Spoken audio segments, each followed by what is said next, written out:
Rajapeth police station हद्दीतील पिंकी उर्फ निलिमा खरबडे हत्या प्रकरणातील आरोपीला शहर गुन्हे शाखेने जेरबंद केले आहे। महिलेच्या पतीनेच तिची हत्या केल्याची कबुली पोलिसांना दिली आहे। 30 नोव्हेंबर रोजी सायंकाळी संताजीनगरमधील एका महिलेचा मृतदेह तिच्या घरात आढळून आला होता। प्रथम दर्शनी महिलेची हत्या झाल्याचे निदर्शनास आले। शहर गुन्हे शाखेचे पोलीस निरीक्षक संदीप चव्हाण यांनी तपास चक्र फिरवीत आरोपीच्या मुसक्या आवळल्या। नितीन सुरेश इंगोले वय 32 राहणारा अशोक कॉलनी अर्जुन नगर मोर्शी रोड अमरावती असे आरोपीचे नाव आहे। आरोपी हा शासकीय नोकरीत आहे। महिलेचे आरोपी सोबत ओळख झाली, वडकीचे रूपांतरण प्रेमात झाले, त्यानंतर अनैतिक संबंध प्रस्थापित झाले आणि 2 महिन्यापूर्वी आरोपी नितीन इंगोले यांच्या इच्छेविरुद्ध पिंकी उर्फ निलिमा सोबत लग्न झाले होते। त्यामुळे लग्नानंतर दोघांमध्ये सतत वाद होत होते।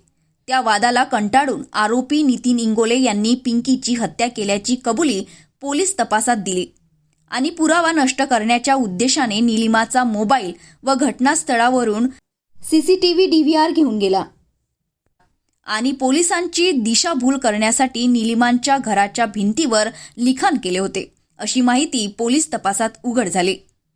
आरोपी नितीन इंगोले याला शहर गुन्हे शाखेने त्यांच्या राहत्या घरातून अटक केली।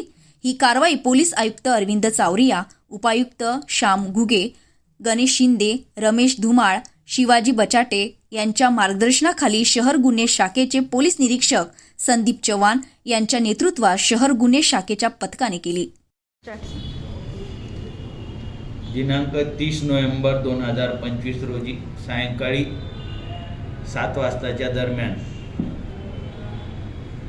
मयत नामे निलिमा संजय खरबडे वय अंदाजे 45 वर्षे हिचा खून झाल्याचे राजापेठ पोलीस स्टेशनला कळविण्यात आले।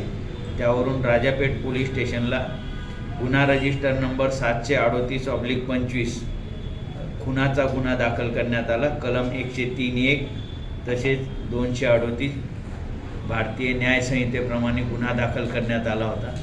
सदर गुन्ह्याचा तपास करताना या गुन्ह्यात आरोपी निष्पन्न नसल्यामुळे वेगवेगळ्या शक्यता वर्तवल्या जात होत्या आणि या शक्यतेचा तपास क्राईम ब्रँच तसेच राजापेठ पोलीस स्टेशन या दोन्ही मार्फत स्वतंत्रपणे चालू होता।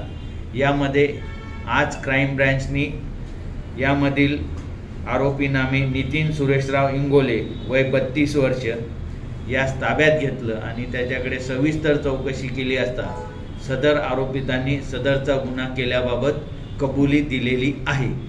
सदर गुन्ह्याचा तपास चालू आहे। याबाबतचे अधिक पुरावे गोळा करण्याचं काम हे आता पोलीस स्टेशन राजापेठ करणार आहे।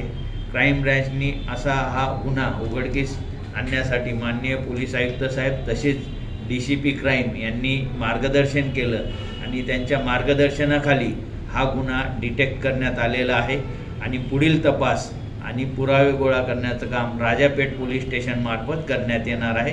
त्याला कोर्टात उद्या हजर केलं जाईल। वयाच्या 20व्या वर्षीच नोकरीला लागला होता। पाणी पुरवठा विभाग अमरावती येथे प्रयोगशाळा सहाय्यक म्हणून हा कर्तव्य करत होता आणि दरम्यानच्या काळात हा आरोपीचे या महिलेशी अनैतिक संबंध जुळले आणि त्यातून त्यांचे प्रेम संबंध आणि अनैतिक संबंध अशा प्रकारचे असल्यामुळे आणि त्यात झालेल्या वादामुळे सदर आरोपितांनी हा खून केला अशी सध्याची प्राथमिक माहिती आहे। अर्चना रक्षी, सिटी स्कॅप न्यूज अमरावती।